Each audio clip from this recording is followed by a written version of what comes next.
And welcome back, everybody, to another episode of Bubba and the Bloom, episode 145. It's a Thursday night, folks.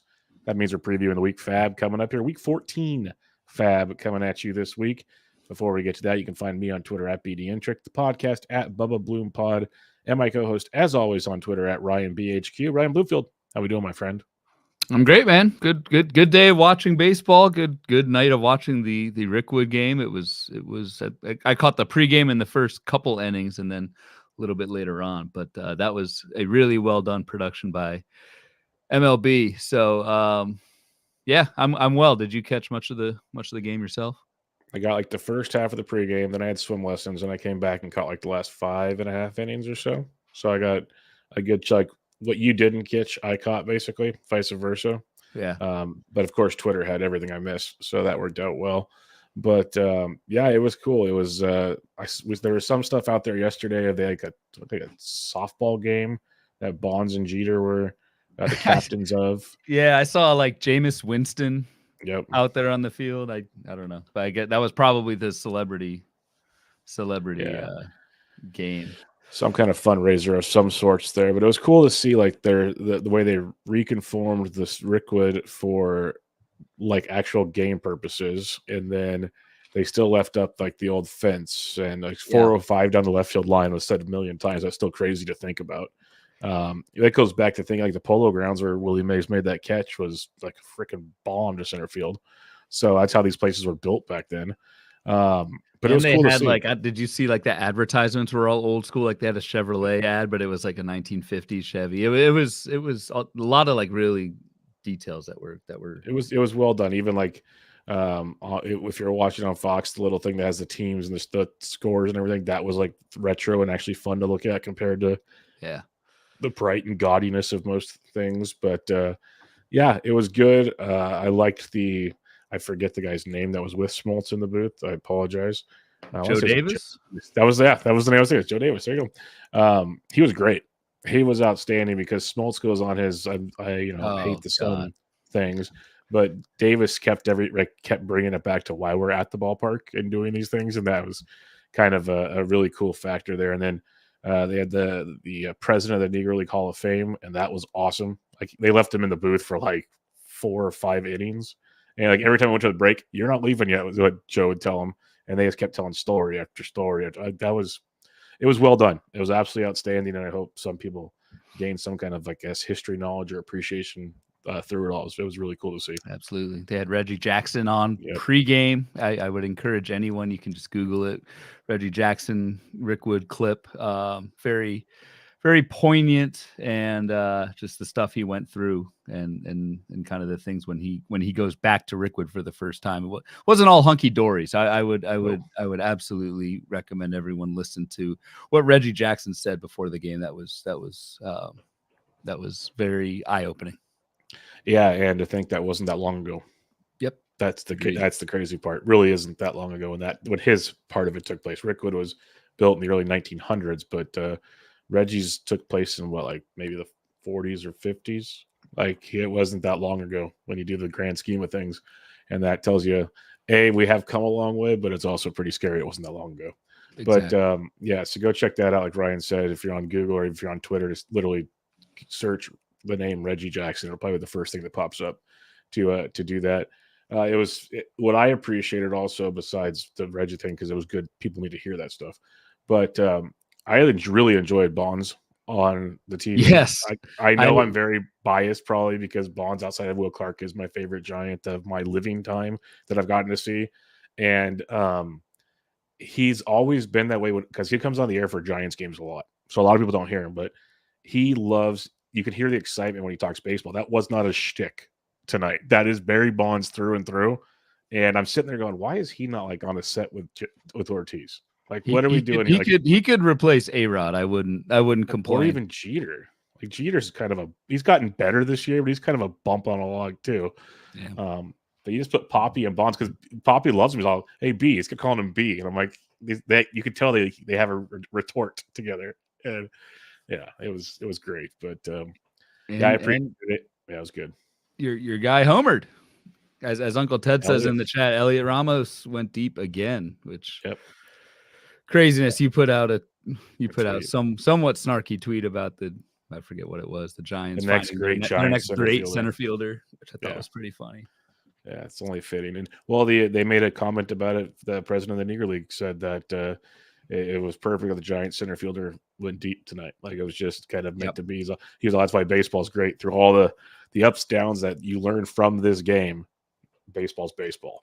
Man, it always finds a way to, it's like water finds its level, baseball finds its level at all times. That's kind of the joy that at least I've always found in the game. But yeah, it was really cool. I recommend I'd probably I hope they go back. I don't know what the plans are for. I mean, I think they put $5 million into getting the field MLB ready or whatever. I hope they make it an annual thing like they do with the Little League World Series game and things like that. Yeah, I'm curious because they did Field of Dreams twice, and now this Rick would replace that. So I'm really, I'm with you on that. Like that could easily be a yearly thing. You could do both. Like mix it up, have fun all season. We don't have just one thing. We have 30 baseball teams, and it's a long season. Keep some fans interested. There's zero reason to not do more stuff like this. Heck, NHL does, I think, 2 of the stadium series now instead of just one. Like they've expanded on it. So yeah, I'm with you. I think there should be, at worst, I wouldn't be shocked if that becomes a full-time minor league ballpark. That would be something I could see take place as well, or something to like help with their not their like little league program they're trying to build, but there's like an inner city program they've had. Make that a hub. Yeah.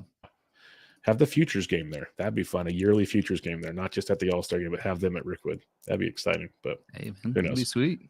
I have a lot of ideas, but we'll home run derby. Digress. The old home run derby. Dude, take with the old fences. Put like put the old. So I don't know if you heard this. Like I said, I could talk all day about this. So this will be it for me at least. So they're talking about the longest home runs hit in that ballpark. And did you hear about the Babe Ruth one? Yeah. It's so funny. That's hilarious. Hits the train and just keeps going. At first, I thought they were going to say 10. I thought they were going to say 10 cut. Basically, he hits it down the road, just keeps bouncing. But the train tracks were 700 feet away. So do we really believe what happened there? I don't know. It's the Great Bambino, so you never know. But yeah, enjoyed it. So I'm with you. I hope they do more stuff like this. That'd be pretty sweet. And we'll leave it at that. All right, not a lot of news and notes. That's why Ryan and I wanted to talk about Rickwood here for a little bit, but not a lot of news and notes because it's just guys, that are day-to-day or William Bray's coming back, stuff like that, like minor things that we've kind of all been aware, like nothing surprising. Let's put it that way. So, which is nice because usually we have a litany of things every show. So we're going to jump right into it, Ryan. Week 14 FAAB, and it's if you guys thought week 13 was fun, let's show you week 14. Let's see how good we are as podcasters here, given because the preview of the FAAB preview did not yield much when we were scanning the kind of CBS ads and whatnot. So we'll see what kind of hitters show up. And it's kind of funny. We talked last week about how there wasn't much, and then you just never know. Like Saturday and Sunday were just like bloodbaths across MLB, and it turned out to be a pretty active FAAB period. But that's the I guess the downside of doing this on Thursday night. But the upside is we're ready and prepared for it. So let's see what happens, man. Ready to rock and roll. So, let's see what you got here. We'll go through all 30 team schedules as usual. Then we'll talk CBS most added hitters and pitchers, and then we'll talk your 2-start pitchers. And if you guys got questions in the chat, keep them coming because we will hit you up as the show goes on. So we'll have some fun with that as well. But we'll kick it off as usual, alphabetical order. The Arizona. Well, actually, first, sorry, I was ahead of myself. Any takeaways from the week that you noticed? Because I see right out the gate, I see a lot of 7-game teams. Yeah, good call. A lot of 7s and a few 5s. So we got the Rockies for what the Rockies had this current week with the 7-game home slate. The Rockies are on the road for 5 next week. So any Rockies you may have picked up or streamed last week, you will probably want to dump. 5 games for Houston, 5 for the Mets. And that's it. So an odd number of 5-game teams, which whatever. Ton of 7-gamers. So this is one of those weeks where you do want to look at games played. I always say, the difference of 2 games every week over an entire season, that does add up. Not to be like a total extra player, but it gets there. It adds up. So Yeah, those are the teams with 5, and then a bunch with 7. So we'll get to them all. Yep, a lot of that going on here.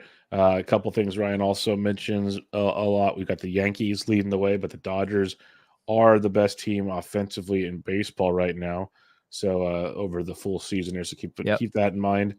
And I'm only seeing a couple of really tough pitching weeks for the most part. It seems pretty even keel, and for once, it's not a team's facing the Pirates, which I usually expect it to be. So that's a shocker as well.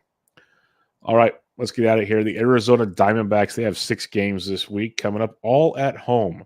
They got 3 against the Minnesota Twins, 3 against the Oakland Athletics, 2 lefties, 4 righties.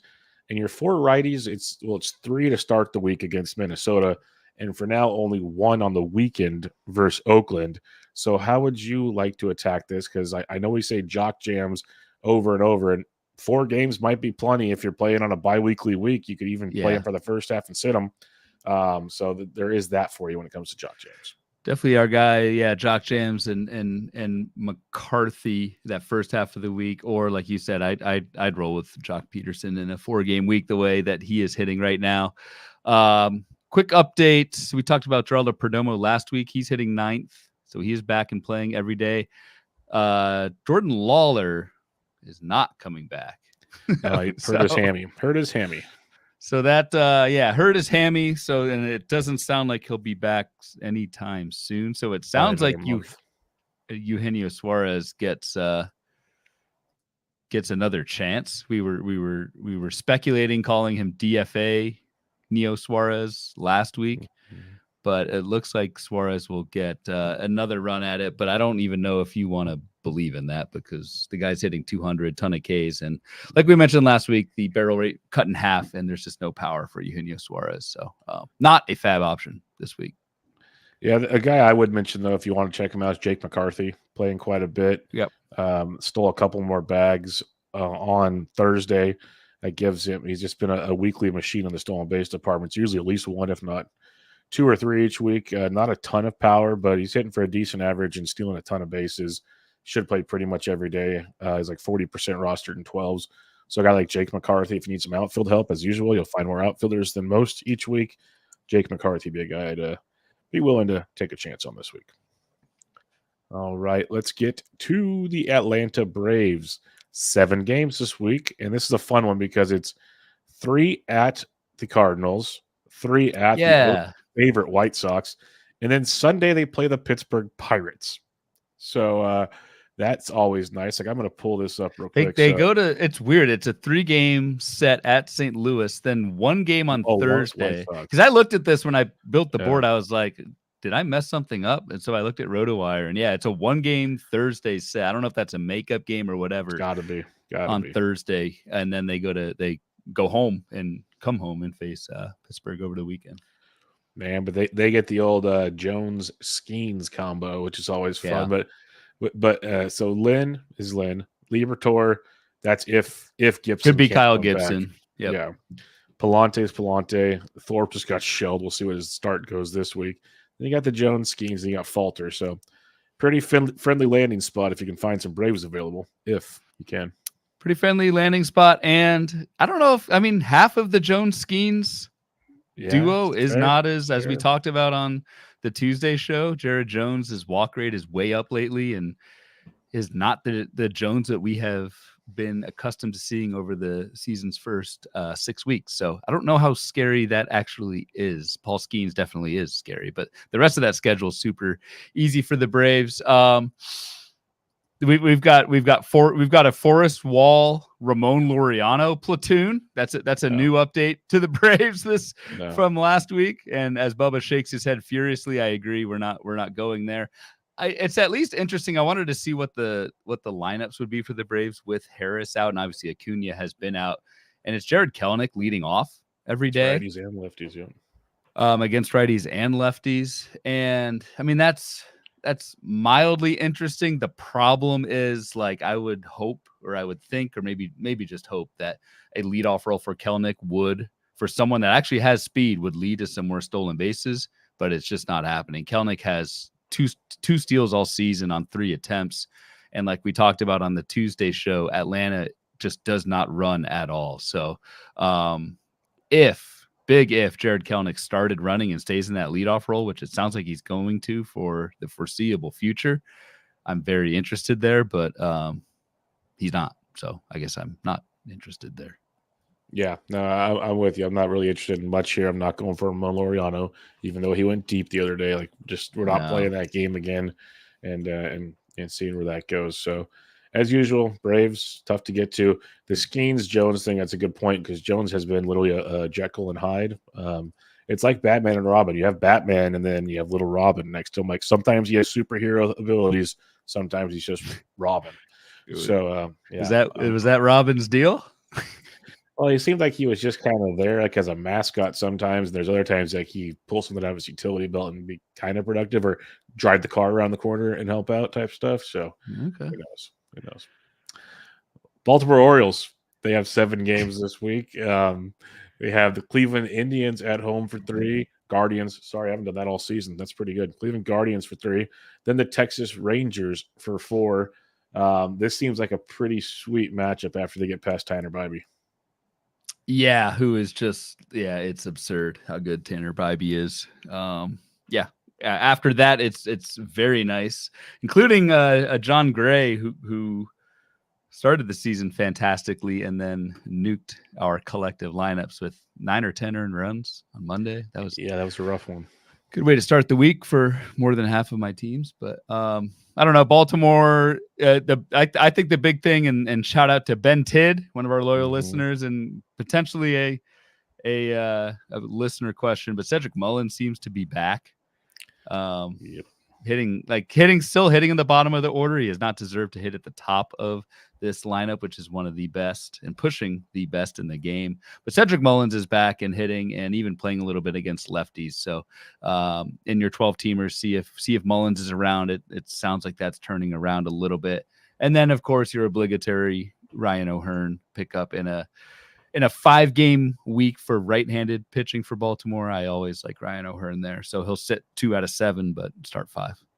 Yep, 100% with you in the O'Hearn call. And if Mullins is available, that is one to keep an eye on, because he has had a good about 6 to 7 game run right now of looking a lot more like said of old, which is pretty nice to see. Boston Red Sox, they get 6 games this week, all at home. 3 against the Toronto Blue Jays, 3 against the San Diego Padres. All right-handed pitchers.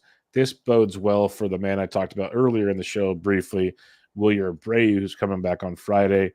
He's probably rostered in most formats, but I picked him up in a couple OCs last week uncontested, which made me laugh.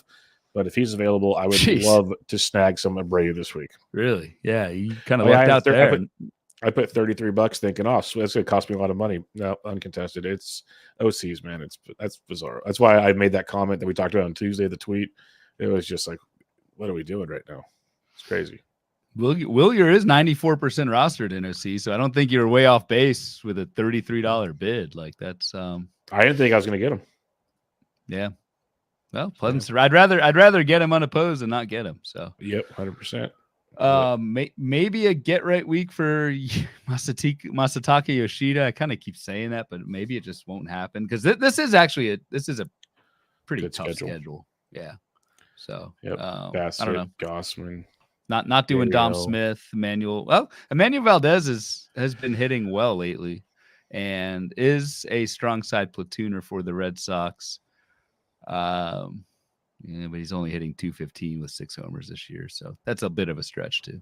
Yeah, it is, but I could see it in deeper formats. Like it's like saying you like Jorge Mateo on Baltimore. It's the same thing basically.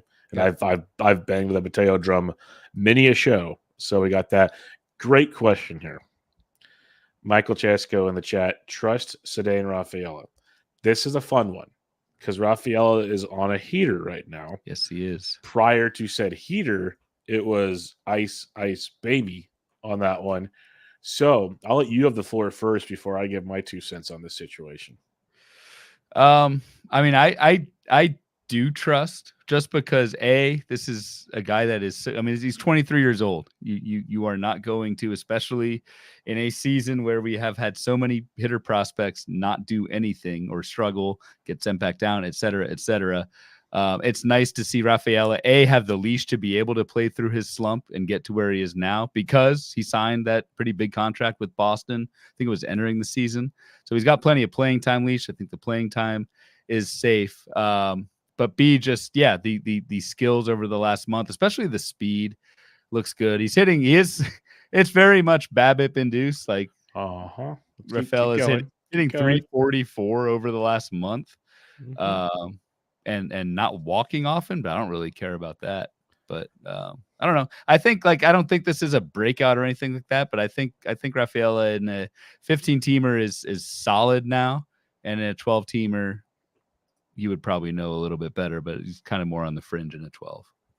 Yes, and Rafaela, you ride him while he's hot, you sit him while he's not. What I'm going to say for him, so I pulled up his last 3 weeks worth of game, 21 games essentially. It's almost a month, May 25th, because he has sat more than, it's like a 3-man rotation that he's strong part on, but he sits once in a while. So since the 25th, 369 average, still a full month. He had 3 home runs and 4 steals. You'd probably hope for a little more, but you'll take it. 32% K rate, 528 BABIP, as you mentioned. That's not sustainable. The part that got me, though, this is when I'm like, where did this change come from? It didn't. He still has a nearly 49% O swing. Overall contact rate of just like 63%, 22% swinging strike. The dude's swinging like crazy. And right now it's falling. So my comment, yes, he's hot. I also expect another downswing coming more often. I'm not going to say the magical R word that got me in trouble on Twitter. Not going to say that one, but that's what's going to happen here when something comes back to the mean of the situation. That's how it works.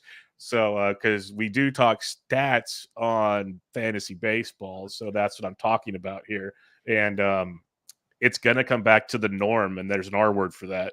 And so just prepared for the slump that will happen. Very good ball player. End of the season stats should be pretty good. Just know, like, if you're in a head-to-head league, he might stress you out a little bit from time to time. So, I like it. Good. Yeah, because I saw a lot this week of people, no one's giving him credit. Like a lot of Rafaela tweets this week. And I'm sitting back looking at those numbers, especially the free will swinging. That's Javi Baez stuff, folks. That's that was a Javi Baez line. So easy on the youngster. I love Rafaela. I love Sedane. I'm just trying to be like, enjoy it, but just beware. It might the bottom will drop out of this one at some point in time. Chicago Cubs, they have 7 games this week, all on the road. They come to San Francisco for 4, and then Milwaukee for 3. That's a heck of a Chicago to SF to Milwaukee. That's a triangle for you. 1 lefty, 6 righties. They get Webb to start the week. Then I'm not scared, pretty much. And then you got the Peralta to finish the week. But the middle of the week's pretty juicy there for the Chicago Cubs if you can find some lefties available. Yeah, so just one thing that's interesting with the Cubs is my guy Ian Happ. Yes, is just on fire. I mean, it's not a FAAB thing, but it's I don't know. We like to keep tabs on even guys that are and go down little rabbit holes and guys that may be universally rostered. But Ian Happ, if I pull up my little Bloom board from that we ran on Tuesday night, updated through yesterday's games, Ian Happ has 13 barrels over the last month. That is number 9 in all of baseball.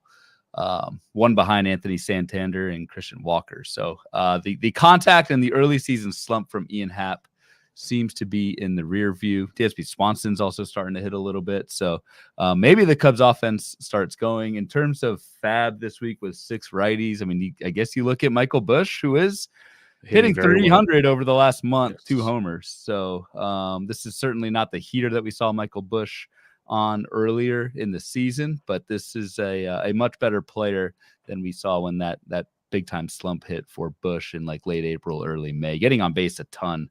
On base over the last month of 430. So that pretty much cements playing time for Michael Busch. I like him as a corner infield ad this week.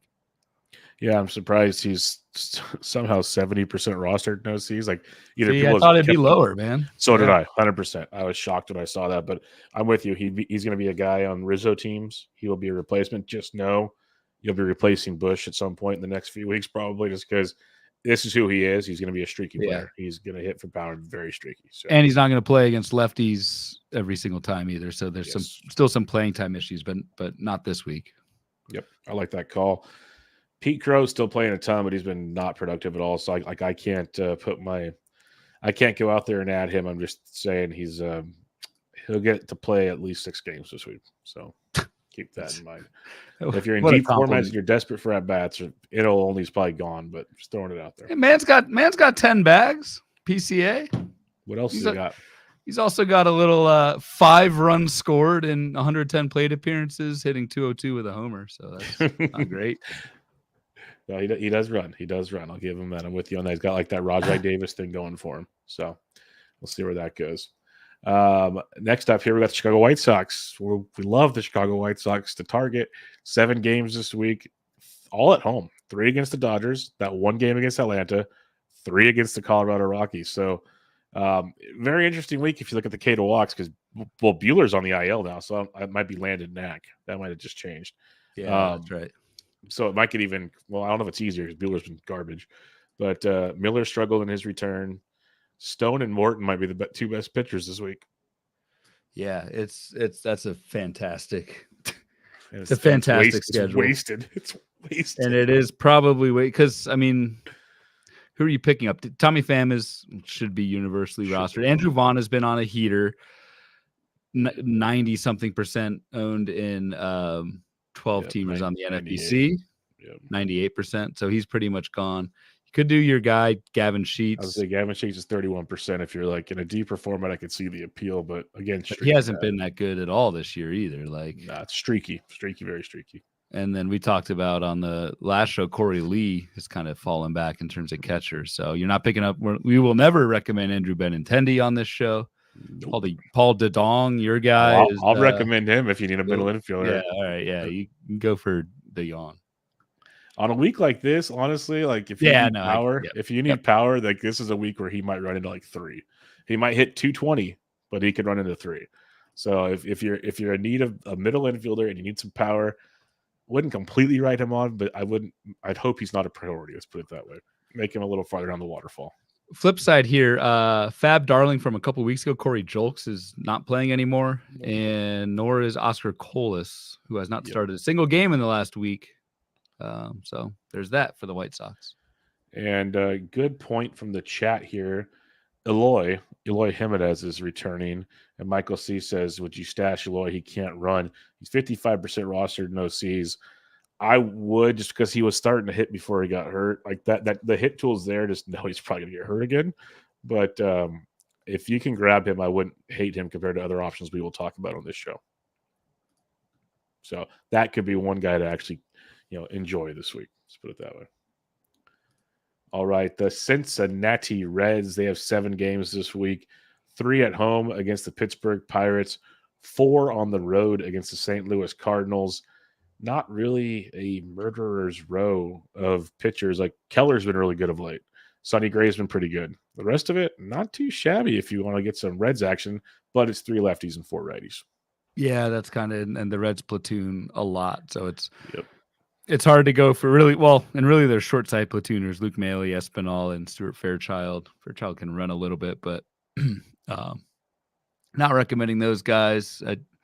And then the lefty platooners, Fraley, Martini, and Will Benson. Jake Fraley is allergic to hard contact this year. Nick Martini is, I don't know, not stirring the drink either. So after his 2 homer, whatever start, but he doesn't do it for me either. So despite the 7-game week, I don't know, man. I'm not seeing much. It's tough. No, there's not a lot out there with the platoons they're doing. Even with Friedel banged up with his hamstring, maybe they put him on the IL. Maybe if they put him on the IL, do that every time he comes back, he'll hit for like 2 games and he gets hit. He's like Friedel's like a freaking crash test dummy this year. Gets hit in the hand, gets hit here. Ham's like, hey, it's ridiculous. It's Michael in the chat does bring up Noelvi Marte is back. He thinks on Thursday. Yeah, sometime next week. Yep. We recommended Marte as a stash long ago. Has actually struggled quite a bit in his rehab. But the fun part is in OCs, I don't think he was drafted in very many of them. So Noelvi will be a fun pickup once he returns. Noelvi's 41% in online in 12 teams. So that means he's not available in the rest. That's what that comes down to. Yep. So keep an eye on that one, folks. The all things considered. But good call on the Noel. He's one to definitely discuss if he's available. Cleveland Guardians, they have a 7-game week coming up here, all on the road. They get 3 at Baltimore, 4 at the Kansas City Royals, 3 lefties, 4 righties.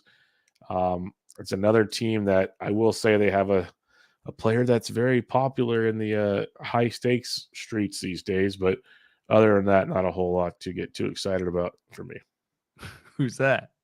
Daniel Schneeman? Schneeman or whatever. Schnee. Wasn't he in Captain Hook? Something like that. Like, I don't even remember. I know it sounds familiar what you're saying, but I can't put my finger on it. But he's playing versus lefties. You don't have a finger, you have a hook.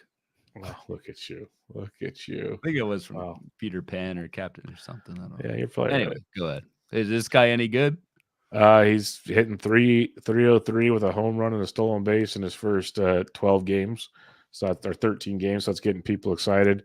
Hit for a decent average, little power, little speed throughout the minors. So some people are pretty optimistic. He's a age 27 first-time big leaguer.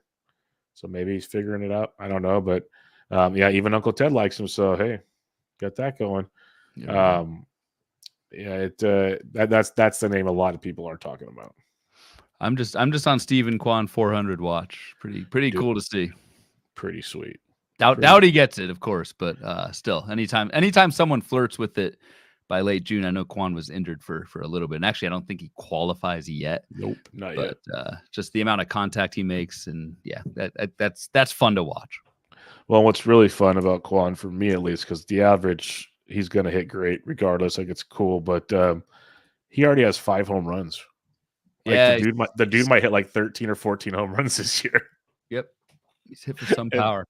That's the bigger surprise to me, at least in the fantasy circle. Colorado Rockies, 5 games this week, all on the road. They have 2 at Houston, 3 at the White Sox, 1 lefty, 4 righties, and it's Colorado on the road, 5 games. I'm just gonna pass. Yeah, you're gonna pass. The only name I'll throw out there, just and I would still pass this upcoming week, is Hunter Goodman, who continues to get reps at catcher, and I think has like 5 games, something like that, so far at catcher, and maybe catcher eligible soon if that trend continues. So I mean, Hunter Goodman himself, like, there's a ton of power there, but he is hitting just 198, so it's really just for 2 catcher kind of deeper leagues. But Hunter Goodman, catcher eligible Hunter Goodman in weeks where Colorado is at home is something to keep an eye on. But outside of that, I picked up Charlie Blackmon in a bunch of places and for this week, and he's hurt. So that's great. Yeah. Yep. Boom. That one, I felt for people. Didn't know you picked him up, but I felt for people on that one. That was rough. Detroit Tigers, 7 games this week. They got 3 at home versus Philadelphia, 4 on the road versus Los Angeles Angels of Anaheim, 2 lefties, 5 righties, and one of the better K-to-walk opponents of the week. So what are we thinking on Detroit here? As I think feels like we've already attacked most of the available players, but anyone else standing out to you? No, they've been attacked. They've been raided. Yeah. They've been raided. There's not much here, despite kind of a waste of a really good week. That 10% strikeout minus walk on average. Oh, thanks, Zach. Plesac. Just saw that. That includes Aaron Nola, and yes, I also noticed Plesac. Like, that guy is so in the majors again. Yep, he got called up to take Soriano's spot when he left with the intestinal infection, and he got put on the IL today. He's now on the IL. That's right. Yeah. More Plesac. Plesac will get at least 2 more starts probably, which is just, if you play DFS, folks, jump on the train. Let's have some fun. Just stack against Plesac all day long. I can't remember what comment I made on the first pitch, but something about don't roster him, just buy puka shells instead. Enjoy. Funny guy, Bubba. I bought into the Plesac 2020 COVID season hype. He was good, man. You weren't alone. I've heard there's been great medical experts that have helped out with that suggestion as well. That's right. So. That's right. I was in alignment with the medical community, and still did not work out. Did not work out. Houston Astros, they have 5 games this week. They have 2 at home versus the Rockies, 3 at the New York Mets. It's just a 5-game week, 3 lefties, 2 righties. I did mention briefly at the top, I believe Joey Loperfido is going to get recalled on Friday. might get more regular playing time with Abreu out of the way. We'll see. Abreu was in Florida when he came up the first time and still didn't get playing time. But Kyle Tucker still has not started baseball activities. The hope is this weekend that shin injury is much worse than anticipated. Yeah. So you might get Loperfido with some actual playing time in the foreseeable future. And I would imagine I would imagine the market has Loperfido fatigue. Kind of got called up, plenty of this hype, and then didn't pan out, kind of predictably. Yep. He's going to be very cheap in FAAB this week. And I'm not saying Loperfido just turns it around or even gets the opportunity to turn it around with regular playing time. He might. But I'm just saying, like, the talent's there. Like, the prospect folks love Loperfido a month ago, still love him. So why not, if you have the roster spot and have the need, why not throw that dart when it costs, 1% of what it did last time he got called up, or the first time he got called up? Yeah. 9% roster, no C's. These are the kind of young players I like to pick up once they get thrown back to the Wolves. This is what I like to get back in on the action, take my chances and see what sticks and go that direction. I did want to comment on something in the chat here. Like I saw Toglia's name mentioned for Colorado hitting cleanup. Yeah, I'm just not doing it on a 5-game week. Like, all the Rockies on the road for 5 games. I'm not, unless you literally, if he's like the 7th guy in your waterfall out of 7 total guys, fine. I just wouldn't make it priorities. That's all we're trying to say on that one. Yeah. Kansas City Royals, they have 7 games coming up this week, all at home at Kauffman Stadium. They have 3 against the Miami Marlins and 4 against the Cleveland Guardians. 2 lefties, 5 righties on this set of matchups.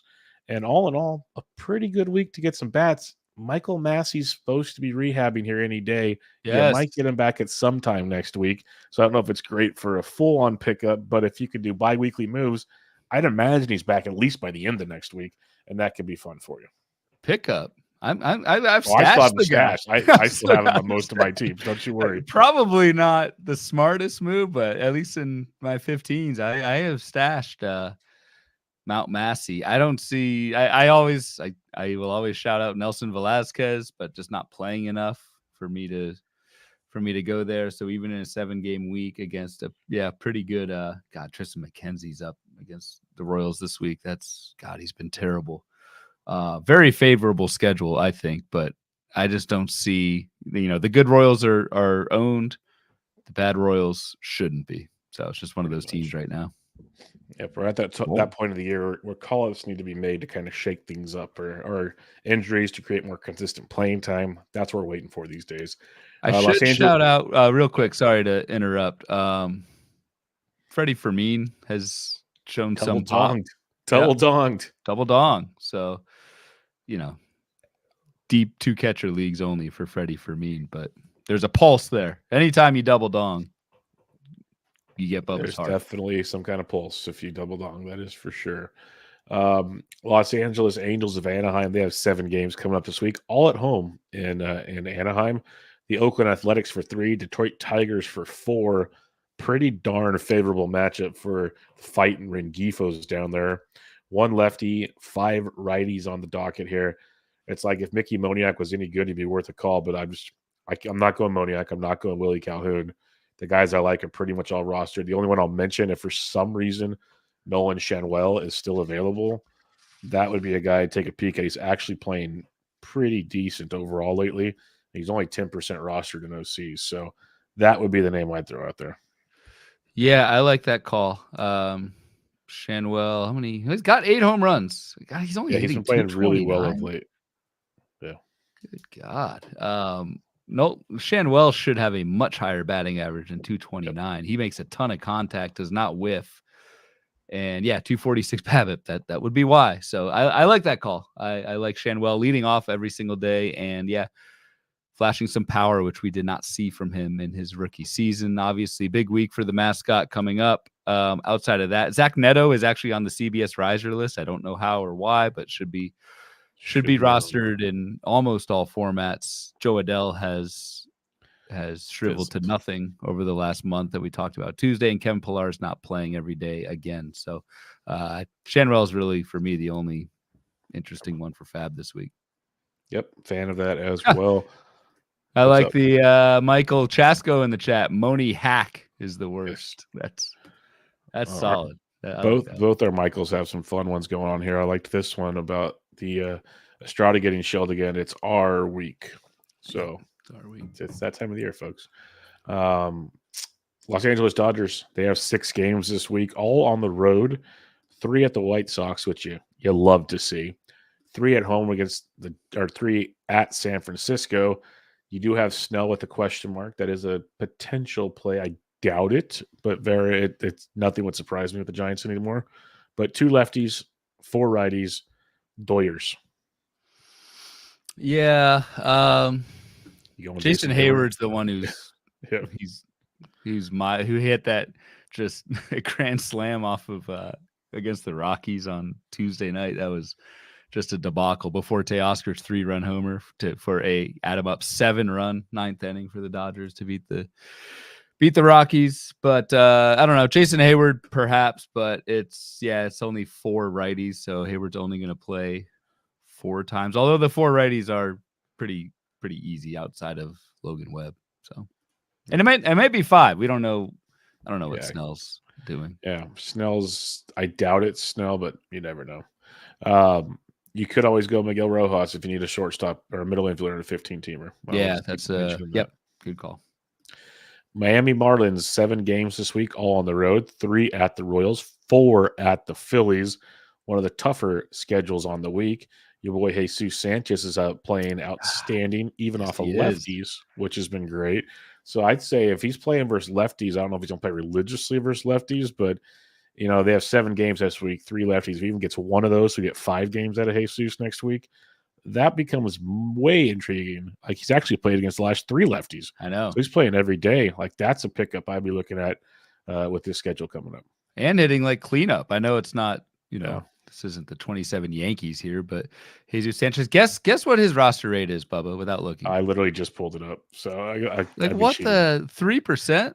I know I have at least one share in my 3 teams, so I'm a part of that. So you are the you are holding 3%. up. Jesus Sanchez. I mean, I think it was a righty heavy week for the Marlins this current week. So I was pumping that Jesus Sanchez on last week's show. He has. I have him in tout. I picked up in tout for the week. God, you must have outbid me, bastard. I know. Maybe it was 2 weeks ago or something. He's on my roster in tout too. So you're welcome. Thank you. Yes, Jesus Sanchez has been awesome lately, and in a 7-game week, I'm rolling with that, especially like you said, Bubba, with Jesus Sanchez playing against lefties. Though I will say it's not the easiest schedule for the Marlins. I don't think the Marlins are going to score very many runs this week. You've got Cole Reagans, Lugo's not bad, Zach Wheeler, the legend Christopher Sanchez, Aaron Nola, and then Ranger Suarez. Like that's a brutal schedule. Yep, that's a very difficult week ahead. But yeah, even if you get Jesus and just stash him, like, there's weeks to come for the Miami Marlins. Like, if he just keeps playing every day, you're gonna love some Jesus Sanchez. Like, the following week, it's Boston for 3, and then you get the White Sox for 3. And as of right now, it's 5 out of 6 righties. Like, get Jesus before everyone else gets Jesus type thing. Like, that's what I love to do on weeks where it's not like a big time, let's go get crazy in FAAB. Start stashing for the future type stuff. Get him for a couple bucks and see where you can go, because Jesus should not cost a lot of money. And again, we're not saying he's the best pickup of the week, but just for price per dollar and playing time, stuff like that, I think Jesus is pretty solid. Milwaukee, 6 games this week, all at home at whatever family field they call that now. Texas Rangers for 3, Cubbies for 3, 2 lefties, 4 righties. Tyler Black is back. Not sure I'm ready to jump back into that pool, but Tyler Black is back. He hit 7th. He got the start on Thursday on his first game back. Something to think about there. But anybody else that stands out to you in this schedule coming up here? Because Garrett Mitchell, they said, is staying in AAA for now. Okay, because that's where I'm fuzzy on, is the Brewers outfield. Yeah, that was announced on Thursday that since he's healthy, hit 2 home runs on Wednesday, they said he's going to stay back in AAA for now. So they're giving him the Jason Dominguez treatment. I don't get it, but yes. I mean, there are a lot of bodies in Milwaukee. Yeah, that's the thing is, like there was the beat reporter put out a really good tweet of, like, it was the night Sal Frelick robs a home run. Like, all 4 outfielders did something, and then he put Garrett Mitchell 2 home runs in minor league rehab. I saw it. Something like, I hate to be the front office tomorrow. Yep. Tyler Black is one to at least just consider for everything I just said about Joey Loperfido. I think applies to Black, with the one caveat though that the Brewers really jerked Black around like his first time up. So I don't know if the playing time is going to be there like with Loperfido in Houston if Loperfido gets a shot. I just don't see. Well, we'll find out. We'll get a nice tell Friday, Saturday, Sunday games. But will Black play against a lefty? Will he play every game? That's what I want to see. If Black does play every game over the weekend, I'd throw some tepid bids in there just because of what I said about Loperfido. Tyler Black was like $150 FAAB guy about a month ago, and then got sent down later that week. Skills are still there. It's the same guy. It's just he's a lot cheaper now, but the playing time is a big question for me. So for fun, would you rather have Loperfido or Black if they're both playing every day? If they're both playing every day, Black. Okay. But if I had to pick now with playing time as a thing, not knowing playing time, I go Loperfido. Gotcha. Adam Lee in the chat says I dropped Ortiz for Geloff in the 12-teamer today. That's a phenomenal move. That's amazing. Yeah, Bubba was talking up Geloff before the show quite a bit. We've got a little side bet there, so so that gets the Bubba seal of approval, Adam. Yep, and then Michael C has a good point here. It's weird because Perkins has been quiet. I agree. I was surprised as well, but knowing baseball these days, I don't know Mitchell's like standings and games played and all those minor league, option stuff. There might be some finagling going on there. I'm not sure though. Yeah. All right, Minnesota Twins. We have 6 games. Our platoon line change. Yeah, line change. I just saw it. 6 games this week, all on the road. 3 in Arizona, 3 at the Seattle Mariners. Which that's not the easiest of situations. It's actually a rather rough week. The Cato Walk's not there, but those are some interesting matchups. 1 lefty, 5 righties on the docket. So Kepler left Thursday's game with a stiff neck, so keep an eye on that, folks. But other than that, he did. Yeah, he slid into first base on a sac bunt and jammed his neck. Oh Jesus! He's day to day, according to the Twins. All right. Yeah. So I mean, I don't know. In a lefty week or in a righty heavy week, there's Trevor Larnach, who we kind of talk about every single time. But every time, yes. And he's been decent. Curious to see how many homers Royce Lewis will hit this week. 5 or 6, one of those. But outside of that, there's not. I actually picked up. Who the hell did I pick up? Carlos Santana. Some leagues. He went deep on Thursday. He went deep today. Someone who's just like, to me, just like boring as hell. I mean, he's 38 years old. I can't believe he's still playing. But a guy who has pretty solid power and does not strike out and is only hitting 239, but that should be a little bit better. I know Carlos Santana is a low BABIP guy, but the plate skills look pretty good. The power's there, and Carlos Santana plays pretty much every day at first base. So someone with like not the best ceiling in the world or whatever, but if you just need a body in corner infield, I think you could do worse. Yeah, I'm with you. I have been looking. I've written up Santana earlier this year, so I understand the stream ability on that one. Jose Miranda, as Adam says, 5 games might be a play. Yeah, it's just they don't play him every day though. It's been so weird with Miranda. He had a big 3-run homer to tie it up off of Fairbanks on Thursday, so that was great. And I love Miranda. I was talking about for quite a while, but literally he's played 4 out of the last 6. Like, it's not bad, but it's tough if you want to rack up the at-bats. That's where it gets tricky. You've got Uncle Ted in the chat going for Ashton Martin with the 5 steals so far. A little bit of a speed game there, hitting 9th most days for the Minnesota Twins. Big time prospect, but is now 25. Decent K rate and some running game. So if you desperate for bags, maybe look at Austin Martin. Been hot lately, and like Uncle Ted said, hits both righties and lefties. So there's maybe some decent playing time floor there. Yep, could be an option for sure. New York Mets this week. They were the 3rd 5-game team of the week. They get the Yankees and the Astros. 2 against the Yanks, 3 against the Astros. The Mets are one of the hottest offenses in all of baseball right now. It's bonkers how good they are, especially versus lefties. But Cole, Luis Eel, Blanco, Valdez is a coin toss these days. So tough schedule. Who the hell is Bloss? Bloss, they're calling him up to make his debut on Friday. Double-A. He's their third-round pick in 2023. You glossed over Bloss. I wasn't sure. Yeah, I'm sure that is. So making his debut. So that'll be interesting. Mets in terms of you're right, man. They have been on fire, but like the good Mets are roster. Maybe we'll shout Mark Vientos yet again, but it's probably not available in my leagues, folks. Vientos is 91% of NFBC 12 teamers, but I'm not seeing an ad here, especially with the 5-game week. Yep, for sure. New York Yankees, they have 6 games on the week, all on the road. They have 2 at the Mets, 4 at the Toronto Blue Jays, 2 lefties and 4 righties. Ben Rice, anybody? Ben Rice, that's the play if you need a catcher. And like I said, we talked about Ben Rice a little bit on the Tuesday show. Like I'm interested in him because he's catcher eligible, not really because of I believe in him kind of hitting the ground right away, but maybe he does, and he's in the right lineup, and I think the playing time's pretty safe now with Rizzo out of the picture. So Ben Rice is one of the top CBS ads, which we'll get to in just a little bit. But yeah, you might have to pay for him, but pretty good catcher option. Most definitely. Going down to the Oakland Athletics here, 6 games, all on the road, 3 at the Angels, 3 at the D-backs, 2 lefties, 4 righties. If you're as lucky as Adam Lee and Zach Geloff's available, I'd go take care of that real quick. But in NFBC is 94%, so you're saying there's a chance on that one. Lawrence Butler got recalled. Not saying go around to get him. I just want to throw that out there for a tongue-in-cheek moment.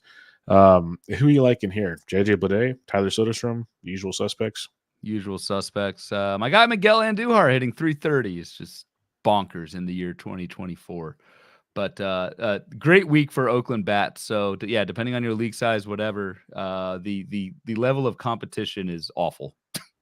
So it's Plesac, Griffin Canning, Tyler Anderson, Henry Ciccone, and Brandon Pfaadt. So Pfaadt is the best of that group, but the rest of that is just awful. That group as a whole has an 8% strikeout minus walk, which is terrible. So good week for Oakland bats, depending on your size, who's available and whatnot.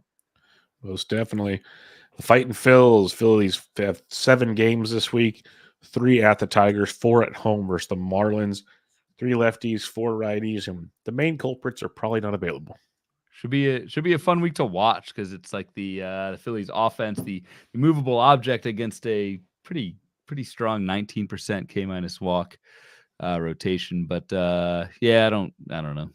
Not doing David Duvall, David Dahl. Brandon Marsh. Brandon Marsh is back. You interested in Brandon Marsh at all? Deep formats. I have him like in 15s, or I have him in drafted holes, which doesn't help. But I've always been a guy. I like him in his deep formats as a breathing body when healthy, and that lineup could have some big weeks for you. But dude, 93. I looked as you were talking, 93% rostered in 12. That seems very high. But in 12s, that's insanely high. Like I'd rather have Jesus Sanchez. Yes. Heck, I'm looking at guys I wrote down. I'd rather have Trevor Larnach, like hitting towards the top of Minnesota's lineup. So yeah, that 93% in OCs is a bit much. I don't know. Pittsburgh Pirates, they have 6 games this week, all on the road. They have 3 at Cincinnati, 3 at Atlanta, 3 lefties, 3 righties. Enjoy. Yeah, enjoy. Enjoy what? There's nothing to enjoy. That's my point. Like there's nothing to get out of that one. You get Great American Ballpark, but that's it. No, but it's Lodolo Green. Green's even pitching fine, and it's just not happening. San Diego's got 6 games this week, 3 at home versus Washington, 3 at the Boston Red Sox, 2 lefties, 4 righties. Jackson Merrill's widely rostered no C's, but maybe he's available in your CBS and Yahoo's because that dude's on fire. That's the only name I got on fire, and it's like I feel like he's a veteran at this point, but Jackson Merrill still 21 years old. This is his rookie year. Would not surprise me to see this take off at some point. We're actually seeing it now. So yes, Jackson Merrill, if you are in those mid shallower formats, go take a look. There's nobody else here though that I'm going after on the Padres. Giants, they got 7 games this week, all at home. They got the Cubbies for 4 and the Dodgers for 3, 2 lefties, 5 righties. Conforto's been garbage. If you have Bailey out there and a catcher too, I like that a lot. The one I would throw out there, if you want to speculate, Luis Matos is on fire, and Yastrzemski left with a potential oblique injury on Thursday night. So I'm not saying that's the move that's going to happen, and maybe it's a day-to-day for Yastrzemski, but if an IL stint were to happen, you might get Luis Matos, who literally that week he had with the Giants when he had like 17 RBIs, he just had one of those last week in AAA, and he was the player of the week. So he's heating up again, and I think we might see him shortly. All right, I like it. Other than that, there's really nothing. It's just crazy how that one weekend for Luis Matos and like Elliot Ramos just under the radar when everyone was bidding on Matos. I know this is kind of right up your alley, Bubba, but the money spent on Matos and not Ramos was, in hindsight, pretty wild. It's a win-win because I got Ramos and everyone spent a lot of money for nothing. It was a win-win across the board. Those are the great weeks right there. That was one of your better calls so far this year, for sure. Thank you. Michael Chesco says, holding Edmundo Sosa, I would drop him unless you're in a deep league because with Trey Turner back, Sosa's not playing much. Remember that podcast you held up for 5 minutes looking up his name? Hey, remember the Ramos call? You were just complimenting me on one of my good calls. I gotta knock you back down. Yeah, exactly. Let's stick there. Seattle Mariners, they have 6 games this week, 3 at Tampa Bay, 3 at home versus Minnesota, all right-handed pitching. Even with Ty France back, do we go to Locklear?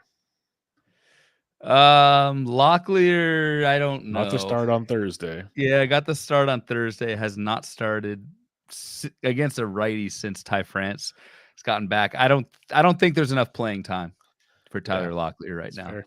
So, Dominic Canzone, Luke Raley, in an all righty week. However, dude, it's pretty brutal. Pretty brutal schedule. Taj Bradley, Zach Lytle, Ryan Pepio, Bailey Ober. I'll skip over Pablo Lopez and then Joe Ryan. So it's, dude, this has got to be a get right for Pablo, man. Come on.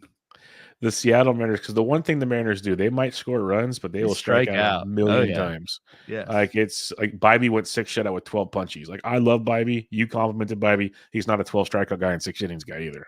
Like pretty big zone that game too. I will add. Well, but they take advantage of it. But regardless, like they'll put up runs, but they will strike out so much. It's ridiculous how. That's why I try not to talk DFS too much, but they are phenomenal for those kind of weeks because they just strike out everybody.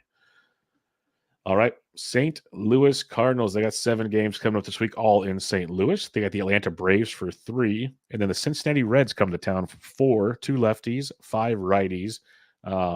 Burleson should be well gone by now. Donovan had a big game on Thursday, if he's hanging around for anybody. But who stands out for you in the Lou? In the Lou, nobody really. I mean, I get notifications that Michael Ciani keeps stealing bases. And he should start almost at least 5 games next week. He actually started against the last lefty, too. He's playing every day right now. 9 steals so far, but hitting .214 with just a couple barrels. So I don't know. I'm not that interested there. Nolan Arenado missed the Rickwood game tonight, but that sounds like a minor thing. And then I don't know. Is it time for another welfare check on our guy, on Tommy? Tommy Edman. Trust me, I haven't heard anything in about a week since he started switch hitting.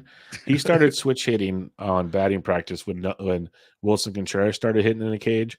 Wilson Contreras will be back to start the week on Monday. We still have no word on Tommy Edman. Tommy Edman's 44% rostered in NFBC 12 teamers. Is that a stash or have people given up? It has to be a stash because he had to be drafted. He hasn't played this year. People drafted him and kept him.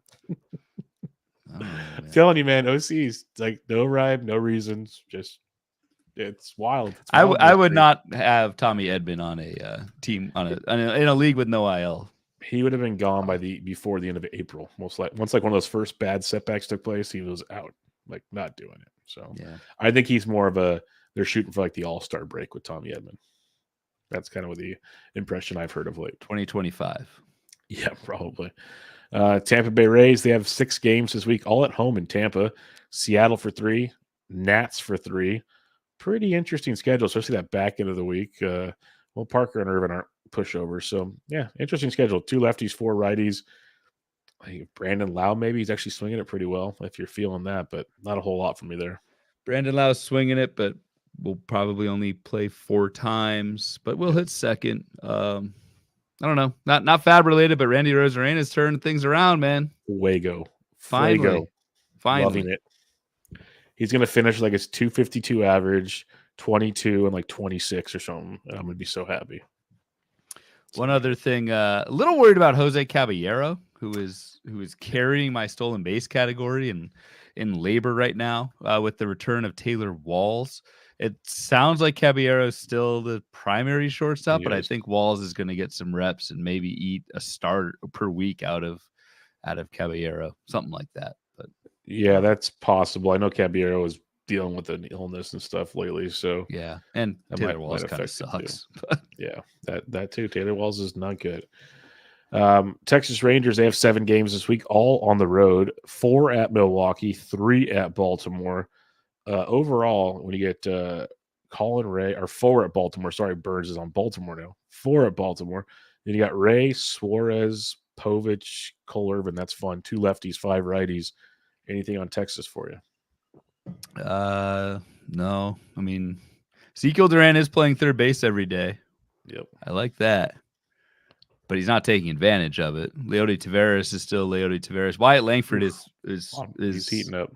Is heating up a little bit. I know that's not really FAAB relevant, since I would think Wyatt Langford is still 100% in 12 teamers. But yes. Other than that, there's not much FAAB related action here for Texas. Max Scherzer's coming back this weekend. Scherzer's supposed to pitch on Saturday, 2 days from now. So get the madman back. Toronto. Oh, and Jacob deGrom threw off the mound for the first time since TJ surgery. So he's probably about 4 to 6 weeks to go.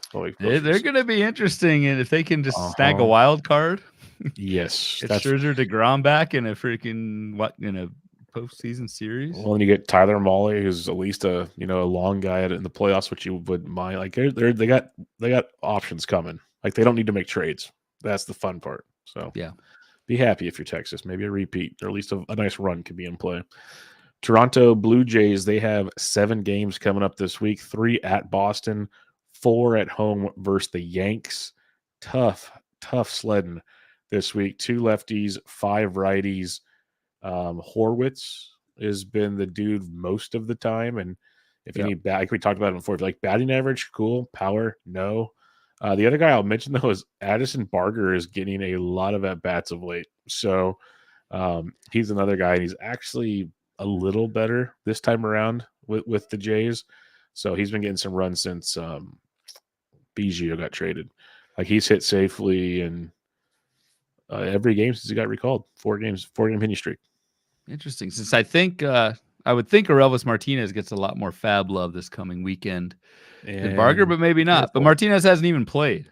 So. Yeah, he's supposed to play 2 out of 3 games this weekend. They already said so. But that's the because they also have Davis Schneider, who is a factor. There's just so many bodies in Toronto. Like I'd love to see Orelvis Martinez, especially as a power bat. If you need power up the middle, like that's an asset. But like I don't think Martinez is going to play enough to make it worth putting down a sizable FAAB bid. So I don't know. There's like I said, there's a lot of bodies in Toronto right now, and that usually doesn't equate to guys you want to pick up in FAAB.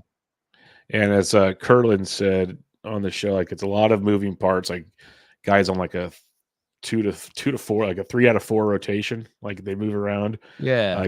Barger's played 4 games, 3 in the outfield, 1 at third base, and like 5 games since he got recalled. So think about that. But the thing with Martinez, which if I'm wrong, I'm wrong. I'll just won't whatever. But I think a lot of money's going to get spent, as you mentioned. Bichette's supposed to see the minimum time on the IL unless he gets a setback. And I don't see how Martinez sticks around. I think I even wrote about it. Like, yes, Martinez is fun. He's exciting. I think he has a bigger impact later in the year after the trade deadline. That's when I think he gets his full allotment of time. So I'm being very cautious this week on the waiver wire with Martinez. A lot of people won't. But that's just my 2 cents on that one. A lot of Blue Jays slander in the chat. We got Steven saying, yes, lots of bodies, but no bats. I like that one. Michael channeling our inner Joe Arico tonight, saying the Blue Jays don't know what the F they're doing. And then you've just got Uncle Ted in here naming Ernie Clement, which I will categorize as Blue Jays slander. He's played 4 out of the last 6, which is true. Proving my point, which is true. And I mean, I shouldn't. He has hit well, but I know I'm just trying to pull up his month of June here just to get an idea. So since June 1st, hitting 429 with a homer and a steal, 3.4% K rate. It's Ernie Clement, people. Yeah, 4, 7, 9. He's played in 15 games in the month. That's actually out of June 20th. That's not bad actually for the Jays. So if you're deep leagues Ernie Clement. But if a guy's played 2/3 of a month and has 1 homer and 1 steal, I need a little more juice out of that squeeze, at least in a 12-team league. So deep league only. Washington Nationals, they got 6 games this week, all on the road at San Diego and at Tampa Bay. 6 right-handed pitchers they're going to see here. So it's your Jesse Winker week once again, just like last week. What else are you looking for there in the nation's capital? I don't know. I would say Eddie Rosario, but it's been a roller coaster season for Eddie as he's been down lately.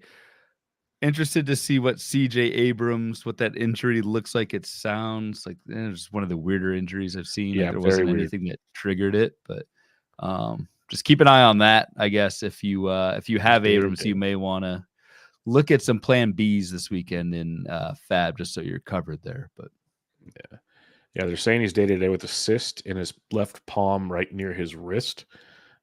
So yeah, I don't know what's going to take place there. Imagine if it's a cyst, it's not going anywhere. It might need to be removed of some sort, but not sure how that's going to play out. So keep an eye on that one, folks. Sounds like a lot of fun. No, yeah, that sounds awful. Lane Thomas, who we pubbed. I know it's not FAAB relevant, but homered again today, so had to promote that one on the old Twitter. Ballin'. Love some Lane. Hey, we got Scott in the chat. Yes, there he is. Our fellow First Pitch Arizona golfing buddy finally logged on for part of one of these lives. So welcome, Scott. Yes, sir. All right. Team by team, 30 teams in the books. Let's talk CBS most added hitters and pitchers.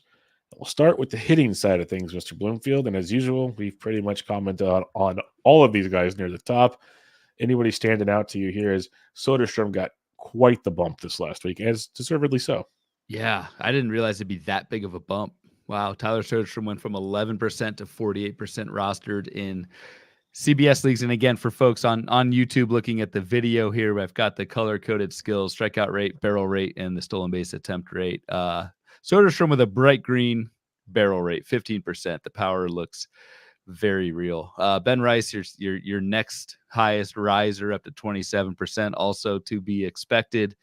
But like I said, I'm a little tepid in my bidding on Rice this week, but we'll see. I hit on Carlos Santana. We talked about jock jams.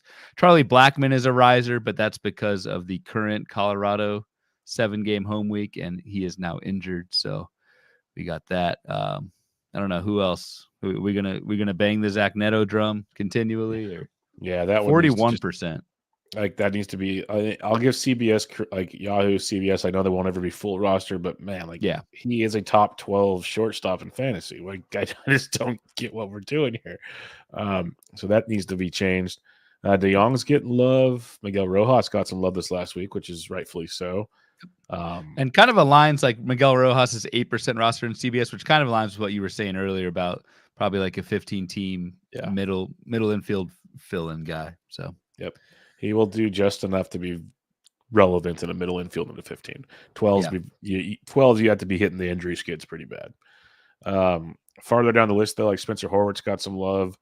I like Brett Wisely in deeper formats similar to Rojas. I actually like Wisely more than Rojas, but Rojas will probably play more than Wisely, if that makes sense. So that's where you're looking at that. There's some Toglia love, like the chat wanted. So they got that going for him. But Garver, I guess he's at 39% already, so I can't complain too much. Totally a 36% K rate. That's rough. Ugly. He's had a good couple days. That's why I'm like, I've seen this show before. I don't feel like getting trapped into it. I just don't think he elevates from a just weekly streamer, depending on whether or not Colorado is at home or not. Do you know who else is striking out close to 36% of the time? Cedane Rafaelo. Nice. Who else would we like to talk about on this list? Solid. Since you're the catcher guy, I think Uncle Ted threw out a Jacob Stallings reference earlier. He's been throwing Stallings out for a few weeks because he's the primary catcher in Colorado, and he's actually produced over the last. He pops on this board here. Yeah, 9% barrel rate, 19% strikeout rate. So a lot of catchers on this list. It's going to make you smile here, Bubba. Anyone else? We talked about Blake Perkins. I will say, go ahead. Ivan Herrera is on this list. As much as I like Ivan, he's not even starting versus righties, and Wilson's coming back. Yeah. Marchand's mentioned in the chat here by Ted. He's getting more at bats than Herrera. Herrera's probably a drop, folks. Just gonna throw that one out there. Yeah. And Herrera had his back lock up on him. Yeah, before the game. So kind of like us. Yes. We've got our Milwaukee outfield situation here. Blake Perkins and Garrett Mitchell both rising slightly from 20 to 22% for Perkins, 13 to 15 for Mitchell. But like we just covered, we don't want any of Mitchell because he's going to stay in the minors for now. Jake McCarthy, slight riser. We talked about him at the top. Stolen base batting average guy. So nobody big that we missed. I don't see. Yeah, it's all just kind of fill in the void is what this comes down to. These last few weeks is cheap fill-ins or stashes. Like I spent more money last week than I expected, but it was on like Wilson Contreras and Willie Abreu's, and I even got like a cheap Gavin Williams who's coming back soon. I was looking at a lot of those type of situations. So, like, how aggressive will you be on Noelvi Marte? Given that, like, and maybe this is just a couple weeks in a row where it's been pretty rough in FAAB, but like, there's just I don't know. Maybe I'm wrong, but like one of the big things I've noticed this year, there just has not been FAAB game changers, which would lead me to believe that anytime like a Noelvi Marte or that type of player comes up, I feel like you're going to have to be really aggressive to get that kind of guy because it seems like every week we're just kind of playing this streaming game. I will be very aggressive on Noelvi Marte. Like he's a guy that's proven it. The only thing I'd be worried about is I don't know why the Reds wouldn't play him every day, but it is the Reds. That'd be my only concern. But like if he goes back into the role we saw last year as the everyday third baseman for the Reds, he might become the best in-season FAAB pickup of the season. Like I comparing him to like any prospect call-up because he's just called up out of nowhere type thing. He's my favorite one by far right now. And people might listen should know I don't bid on prospects very much. Yeah, Marte's different because he's not a prospect. So this is the guy I will spend a lot of money for and take that gamble. Starting to get worried if I'm talking to an AI deep fake here and not actually you. No, that's that makes sense. That makes a ton of sense because I agree. I just don't see. And Noelvi Marte was, I want to say, in 15 teamers like a 9th, 10th round pick, maybe even earlier. Before the suspension. I have him in Gladiators. I have him in DECs. Like I'm ready for Noelvi to come back and make my life a lot happier. And I will say this, Michelle, I'll be very aggressive on him. Still league dependent. Like if I'm good at third base and corner infield, it's not worth my FAAB dollars at that point. Yeah. So it has to fit into my roster essentially is what it comes down to. Yep. So that's one thing I think some people, especially early in the seasons, they just get caught up on the shiny new toys. If it's not helping your team, like, yeah, you don't want your opponents to get them, but that money's a lot better spent than just sitting on your bench. So you got to keep that in mind when you do things as well. I have a few teams with like Ohtani and UT only guys, JD Martinez, and like first base and corner is locked in pretty good. So it's tough. It gets difficult. It gets annoying more than anything. Pitching side of things here, we've seen Uncle Ted mention him a lot. DJ Hers. He's going to get the start in Colorado this weekend, so that'll be fun. On Friday, actually, wrote him up in the daily matchups column. He had a big 12 or 13 strikeouts, 6 shutouts, 13 Ks in his last start. He's looked pretty good in 2 out of 3 starts. I still want to see more from the kid, but he's going to be popular. That's why he's had it quite a bit. Yeah, that killer start was against the Marlins, but it was 22 whiffs. Yeah, he dominated. A lot of swing and miss from DJ Hers. So. And again, in a lot of weeks where there isn't much in the starting pitcher pool, I think people are going to shoot their shot and see what you get here. It's funny. I think that Hers dominant start happened on that Sunday, right? Oh, yeah, I completely missed Saturday or something. It was on the weekend for sure. Yeah. But 14% swinging strike for Hers. Like he does miss bats. The problem is control. The problem has always been control with DJ Hers, even in the upper minors. The HQ right up on DJ Hers, was very middling. So I will probably bid on DJ Hers, but not enough to get him. It will probably be somewhere in the waterfall, and I'm sure someone will probably bid higher, but we'll see what he does against Colorado.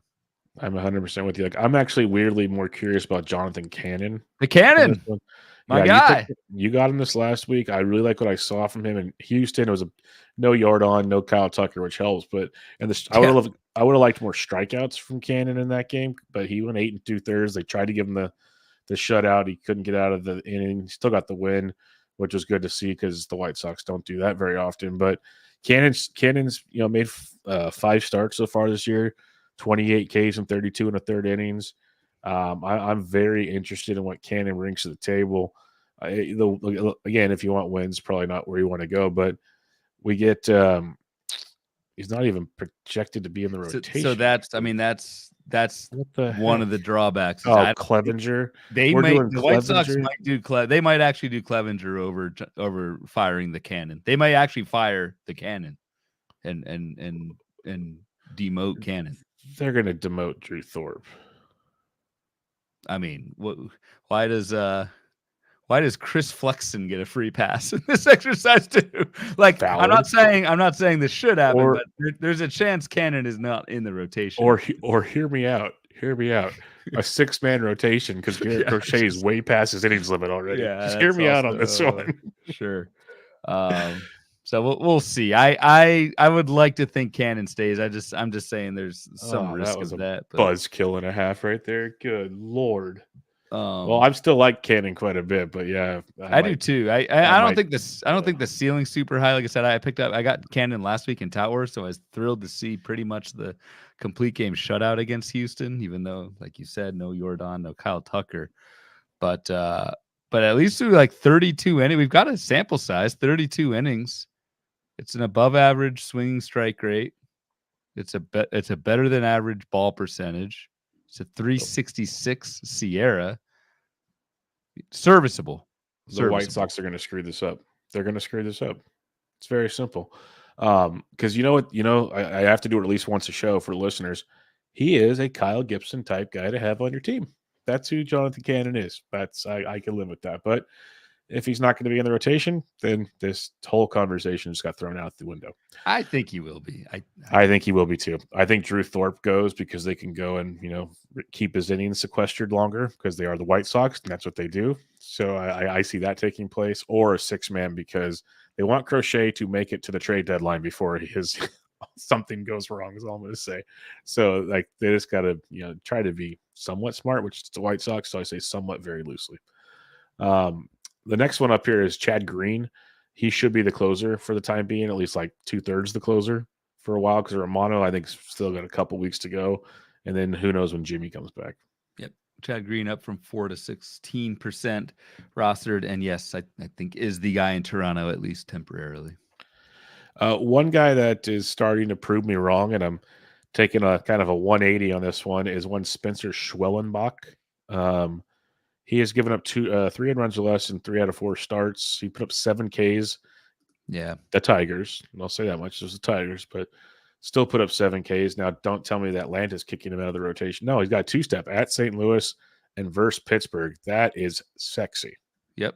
That is awesome. And only you look at the only 13% K- walk for Schwellenbach, but you dig one level deeper, the whiffs and the strikes, those are both awesome on this board. 14% swinging strike and a 29% ball rate for Schwellenbach. So that he's missing bats and he's throwing strikes, even if the K- walk doesn't show it yet. And like you said, great 2-step next week for Schwellenbach. Should be Schwell next week.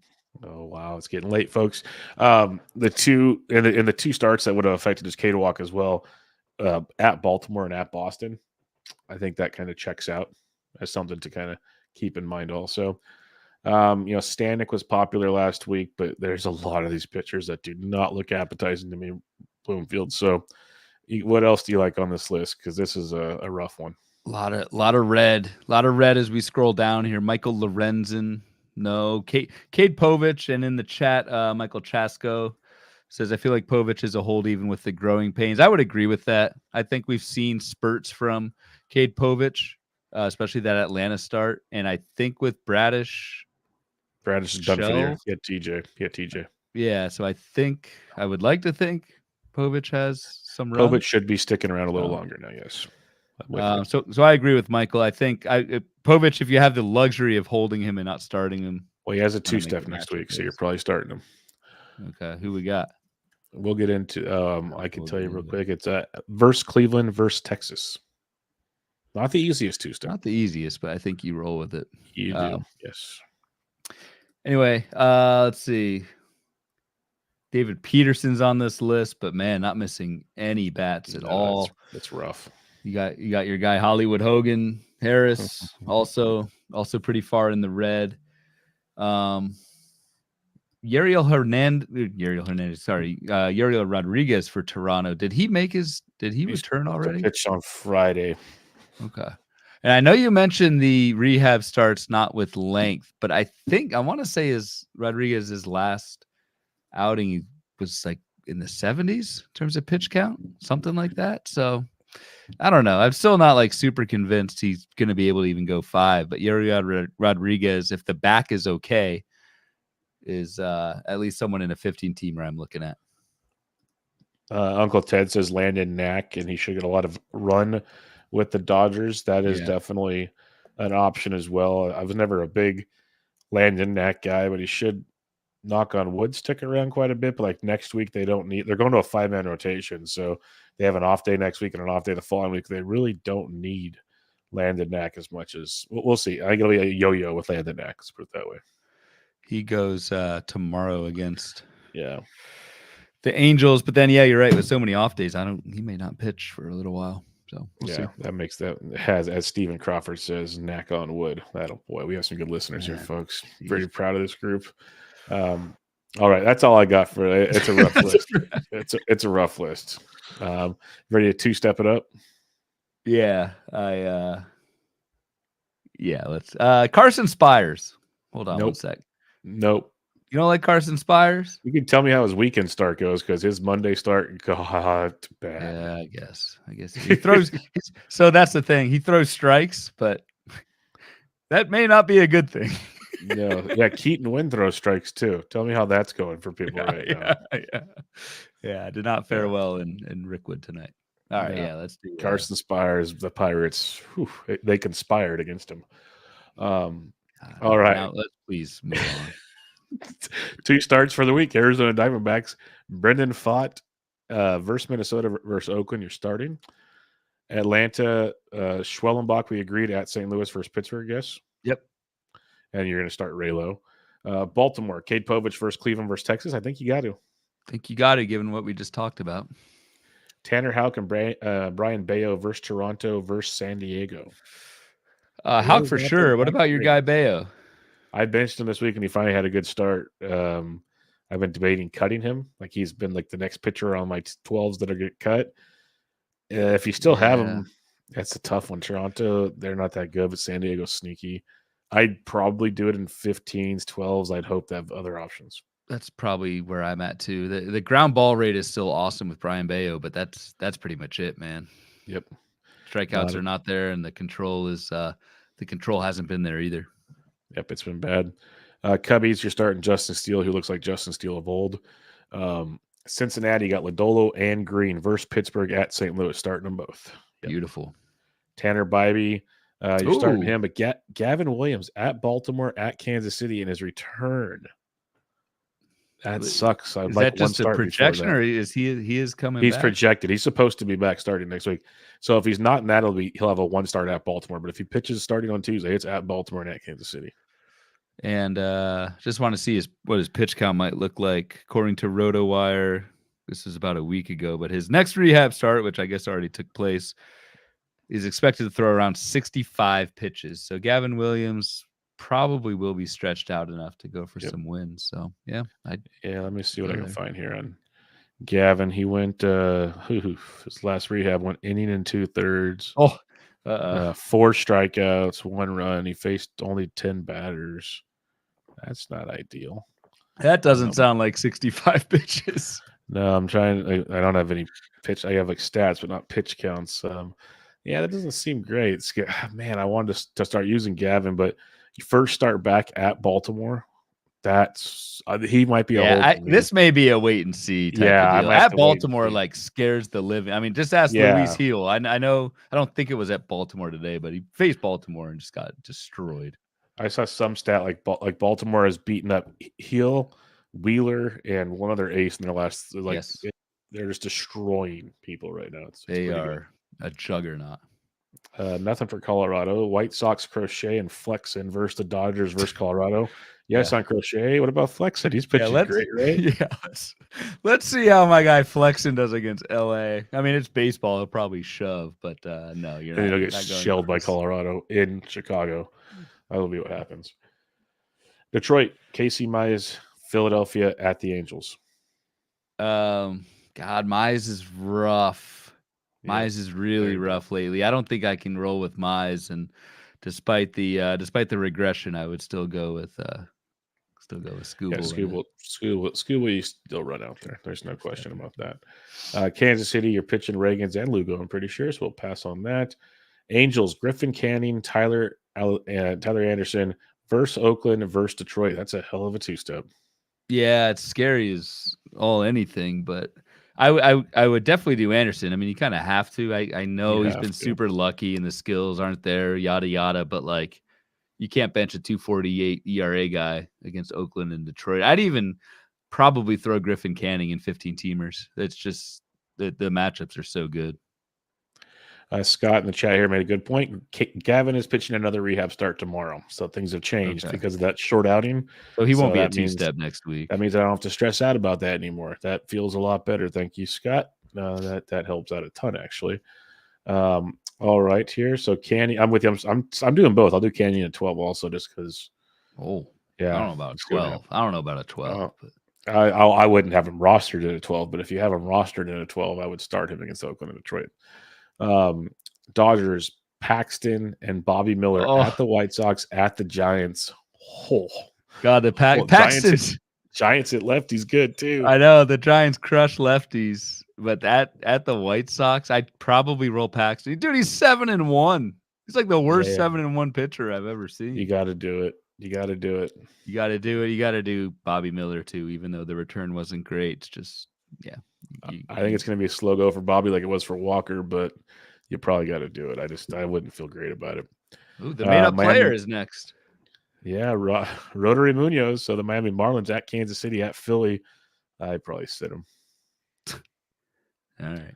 He's your guy. So. You're going Freddie Peralta. You're going Joe Ryan. You're going Garrett Cole for sure. Luis Medina at the Angels at Arizona. I say let's roll. You do? Oh, yeah. Just walk rate like. Does he walk everybody? Yeah. That's his. If he's not walking guys, he shoves. Dude, he's been horrendous. Hey, that's not nice. He has family.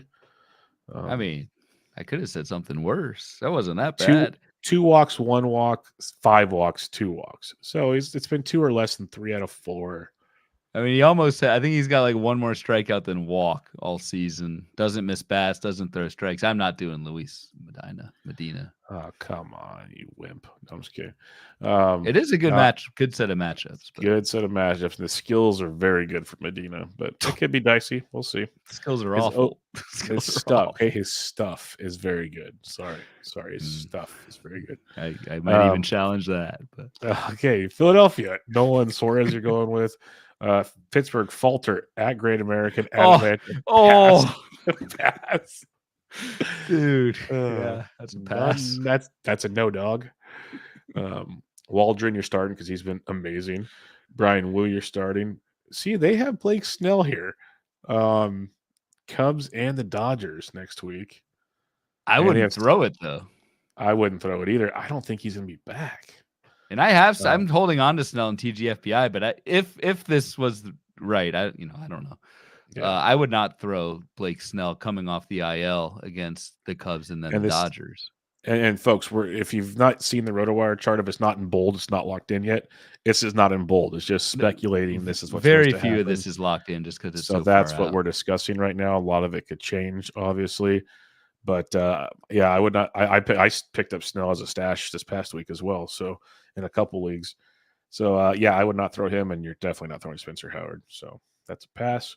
St. Louis, Lance Lynn, Kyle Gibson versus Atlanta versus Cincinnati. Let's get that humidity built up. Let Lance do his thing.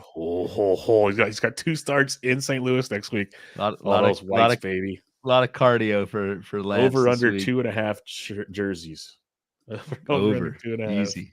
Easy over. I'm not throwing Lance Lynn. I don't know what to do with Gibson. I'll throw Gibson. I'll throw Gibson. Tampa Bay are starting Taj Bradley. Texas, John Gray at Milwaukee, at Baltimore. I'm gonna have to make this call because John Gray is on like all of my teams right now. I would say no. Right now I'm leaning that at Baltimore could go nuclear. Yeah, and even at Milwaukee, like they're not what they have been, but that's a tough 2-step. I'm gonna have to think about that one. Like, would you do? Because actually, this might be my call. Would you do John Gray or Griffin Canning? I go Griffin Canning. Yeah. Baltimore is what Atlanta was last year. I want nothing to do with them. I don't care what ballpark they're playing. It's death. It's death. Yeah. It feels like 6 out of 7 games they're going to crush somebody. You might get lucky and be the one. Let's put it that way. I don't want nothing to do with it. So, no. Toronto, Bassett and Gossman at Boston versus the Yankees. Oh, yes. Sorry. Yes. I like how I shook my head no and said yes. I was like, yes. I'm looking at the sheet. Yes. All right. And that'll do it for the 2 steps. So, yeah. What a way to end there. Not a great week overall. That's for sure. So, not great at all. But I got some listener questions I starred in the chat here. Our buddy Michael Cicchini says, is Chris Taylor back from the dead? For draft and holds, I wouldn't pick him up. Or he said for draft and holds, he wouldn't pick him up at a homer, 2 steals. He's playing a lot with the injuries to Betts. I think the right week, I think, is definitely appropriate for Chris Taylor. I'll say that much. Is this the right week, though? Yeah, just 2 lefties for the. I don't know if the playing time's there for Chris Taylor. Even with the injury. Monitor the weekend. Yeah. See how it keeps going. Another question from Michael. How would you prioritize Jesus, McCarthy, Blade, Larnach? Good question. This is a good question. Not the other ones aren't, but this is a good one for the topic of the show. Yeah. No, it's a tough question, I should say, I guess. I think I'd go. God. I think I'd go Jesus, Blade, McCarthy, Larnach. I would have Jesus. Yeah, good. Yeah, I'd have Jesus, Blade, Larnach, McCarthy. If you need steals, I'd be willing to put McCarthy first. Yeah, that's a key thing. If you really need bags, you could definitely bump McCarthy. I could see that. He's Ricky Bobby. He's first or last, depending on what your team needs are from me. Yep. But I like that. Yeah, otherwise Jesus, Blade, Larnach. All right. Next up here, Edgardo says help needed at first base rest of season. Hoskins or Soderstrom? It's crazy. This is an actual question, and it's valid. Wow. I still over a full season. I'd go Hoskins. However, I don't know the details of the league or whatever, but we play in weekly chunks of a season. I would go Soderstrom right now until that kind of flames out and figure something out from there. I'd go Soderstrom. Yeah, rest of season, Hoskins, 16 homers, 2 steals, 239. Well, projections are like Hoskins more than Soderstrom. I'm just double checking. Yeah, I would think. Time. Yeah, Soderstrom 8 homers, 220. Yeah. A lot fewer games though. I feel like if you were to placate the games out, they're actually pretty even, which is funny. Yeah, I'd go Hoskins over a full season, but Soderstrom's the guy I'm running with right now for many reasons. We've talked about just the playing time in general has been weird with Reese's Pieces, so keep all of that in mind. All right, I got some more questions here from the old Twitter. Let me pull them up. All right, first off, our buddy Ben Tidd with a great gif on this one. How much FAAB does Cedric Mullins go for in my league where I dropped him? He is the only league, I believe, in the NFBC main event, and that's going to go for, I'd imagine, I mean, honestly, triple digits. Oh yeah, to honestly answer the question, I wouldn't be surprised if it's 200. Yeah. It's going to be a barn burner, Ben. I apologize. I feel bad for you, friendo. Then again, I wouldn't be shocked if Mullins starts to slump again. That's just who he is. Still, like it sucks. Yeah. Joe G, Geloff a buyback? Yes. well, we talked about both these guys. Buy Carlos Santana or JJ Bleday. We like them both this week.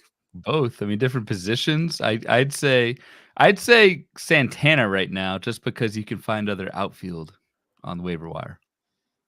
Yep, that's fair. Very good point. Much more outfield on the waiver wire. Joe had another question: Geloff or Joey Ortiz? Who to start? Roto. Geloff. Yeah. Yep. All right, we had a fun one here. Aaron K. He says, rank for me possible closers to be if starting closers are traded. Like, who would you stash? Pittsburgh Holderman, Arizona Martinez, Philadelphia Kirkering, Washington Harvey. And Ben asked him where he was in saves. Aaron is DFL in saves. All he has is he only has Edwin Diaz. He lost guys. So for me, it's Harvey. I don't see any of those other three guys taking over the role. Holderman, like we've been talking about, we've been talking about Bleday getting traded from Pittsburgh for like 5 years now. Bednar getting traded from Pittsburgh for like 5 years now. That hasn't happened. Kirkering, I don't know. I think he's behind Hoffman and Alvarado. If they'd have to trade both, then why would Philly be trading their closers? Yeah, the Martinez, Arizona guy, like Seawald is. He's already talked about being potentially traded, so that could be something. But I don't know. I think Finnegan gets traded before any of those guys. Like the Nats need to trade Finnegan, so I'd go Harvey. Harvey for sure. Harvey. The question is who's after Harvey because they both could get traded. That's I'd like if you want to dig deep, but Harvey on this list, I'd go Harvey, Martinez, Holderman, Kirkring. If I'm ranking your list for you, Aaron. All right, Stephen Crawford, who's in the chat here, says this topic came up on Bench with Bubba briefly, but what is your favorite format to play in fantasy? Just interested in the perspective of guys who have likely done it all. I'm 12-team Roto. That's me. Ryan, you've kind of been back and forth a lot in conversations this year. I'm 15. I play mostly 15-team Roto, though. To answer the question, my favorite format is head-to-head. I love head-to-head.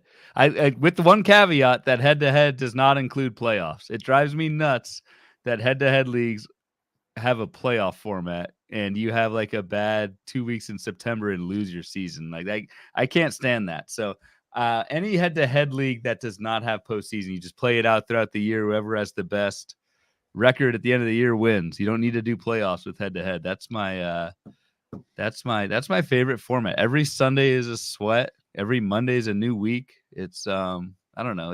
It does have a little bit of a fantasy football vibe, but it's that's one of the things I like about fantasy football is you get that matchup against somebody. You can talk. My family league, we switched to head-to-head this year, and I don't know. It's my favorite. It's my favorite format, even though I don't really play it much because I just play on the NFBC. So. Yep, I'm 12-team Roto. I hate head-to-head, but many people like. I've had this conversation. The ITL guys, Bogman and Walsh, great dudes, good friends of mine and yours and everybody else, pretty much. They love head-to-head, and we have this. We have this we go head-to-head on this topic like once a year on their show at some point because they know my feelings on it, and they know theirs, and I can't disagree with your feelings on it, and that's the beauty of fantasy baseball is there's something for everybody.